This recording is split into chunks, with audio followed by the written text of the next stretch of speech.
It is such a nice day out. Of course, there's a plane going overhead, but the truck is really, really dirty. Now, I could sit here and wash the truck, or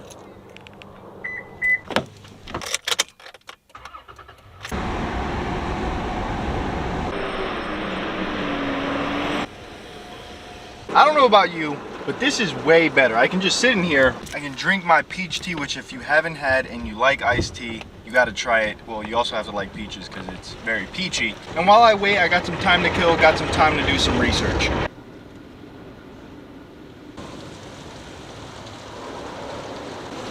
See? And now we're done. Alright, so in today's video, we're gonna be talking about the next major modification that I'm gonna be doing to this Blue Beast. Let me show you the truck a little better. If you don't know already, we're gonna be doing the upper control arms. Now, this truck has been having a little bit of issues, mainly with the alignment. So there's 3 things that I've seen the truck is struggling with, so we need to get that addressed like ASAP. Starting off with the first thing, we're rubbing on the cab mount. Pretty bad. It is not being turn friendly, okay? We are rubbing pretty bad. On my last truck, I didn't need a cab mount shop. I'm hoping when I get my upper control arms, I won't need it, as the tires should be pushed up. So yeah, that's the first issue. We're rubbing on the cab mount. The second issue is more aesthetically. In my last truck, I could look at my tire and it was straight. It would look at me like, I'll run you over. This one's kind of like, I'll try to run you over, but I'm a little crooked, so I may miss. If you don't know what I'm talking about, this wheel right here is kind of like at an angle. I'll try to show you guys as best as I can. If my camera would like to focus and show you what I'm talking about. It's a little bit off. I don't know if you guys can tell. It's more this way, and this one sticks out at the top more out than the other one does, and I originally realized that on that one. Nonetheless, the tire alignment thing, I hope you guys don't watch me for informative reasons. And number 3, I could show you better than I could tell you. This is going 35-40 miles an hour. As you guys can see, it's pretty bad, and it pulls hard to the right, so I need to get it addressed like ASAP, yesterday, times 12 million. So as you can see, the alignment is pretty bad. Now, how do you fix alignment, Aang, is the question I ask myself all the time, but I've done some research. A lot of Google searching, a lot of Tacoma World forums, and I've stumbled upon 2 upper control arms that I hope will fix this problem, and now I'm coming to you to hopefully you fix my problem. For you to fix my problem, English. Stock upper control arms, they can only do so much because they were meant to be at stock height. I've lifted my truck 2.5 inches and well, the geometry is not the same. It just doesn't work. I'm gonna have to get high caster upper control arms to push my tires forward so I can stay centered at highway driving. Now, there's a lot of upper control arms on the market. I just don't know which ones I want, and I've narrowed it down to 2, and I think, hopefully, fingers crossed, you guys agree with me, and maybe, just maybe, we'll buy them like tomorrow, after this video goes live. Out of all the upper control arms that I've seen, I've narrowed it down to 2. And trust me, there's a lot of upper control arms, and there's fanboys for every single one, and the other one is wrong, and the other one's worse, and mine's the best, and spend more money and you get a... I've done my best to cut out as much trash as I could, and I've landed on SPC and JBA. So SPC, JBA, they both have pros, they both have cons, and I'm not entirely sure where I want to go from here. Let's start off with SPC. So in my book, SPC has 2 really big benefits. One, it's super adjustable. It has the most adjustability out of every other upper control arm in the game. Like, nobody is as adjustable as SPC. If they try to debate with you, well, then they may be right, because I've never owned them, but it just seems that way. And number 2, they've been in the game for quite some time. So ever since I wanted to lift my truck, which was like 3 years ago when I first started this whole thing, I've seen them and they've been running strong. That for me is where the pros end. So yes, they've been in the game for quite some time, and yes, they're super adjustable, but those are 2 things that don't really mean anything.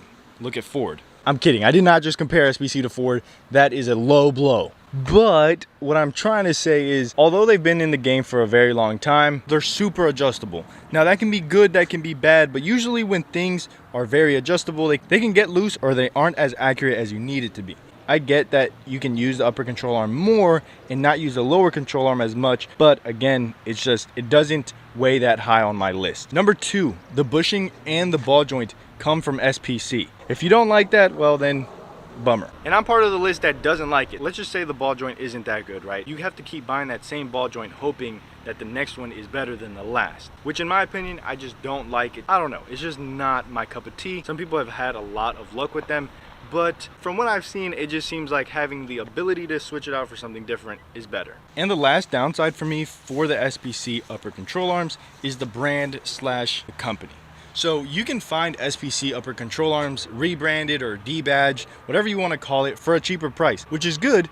But the way you have to get them is like you have to order them from another company, and they can either send you the first generation upper control arms or the second. You have to cross everything in your body, and I mean everything, and hope that you get the most up-to-date upper control arm. So that is kind of sketchy for me as well. Also, I try to reach out to them, no response. And I've been doing research on this for around a month or 2 months now. So it kind of sucks. Moving on to JBA and the pros and cons of JBA. The biggest con for me is it's red. As you can see, it's completely blacked out here, but soon enough, or maybe not, it'll be red, and it's a bright red. Like it's a bright red.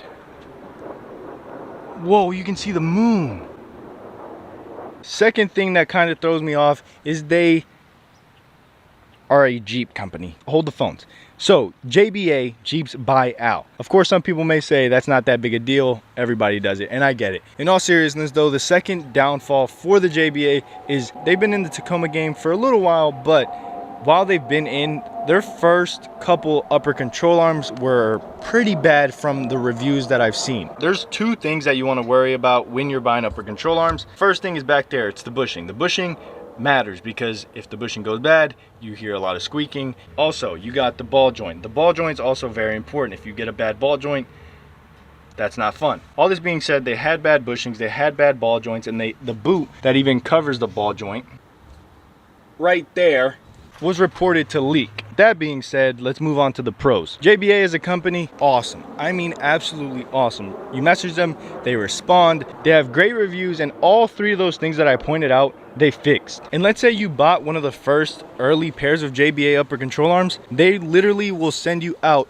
the new parts so you can swap them out. Being that they fixed all of that, it just shows you that as far as the customers, they actually care. Another pro for me is they actually use interchangeable parts. So if the bushings go bad, I can swap them out for something that I trust more. I can swap it out for a different ball joint. That flexibility gives you the chance to, let's say JBA for some reason gives me a bad upper control arm, I can swap it out to try to make it a better upper control arm in its entirety. Oh, and did I mention they're cheaper? Yeah, so the JBA upper control arms I think shipped to my house with the grease is like $521.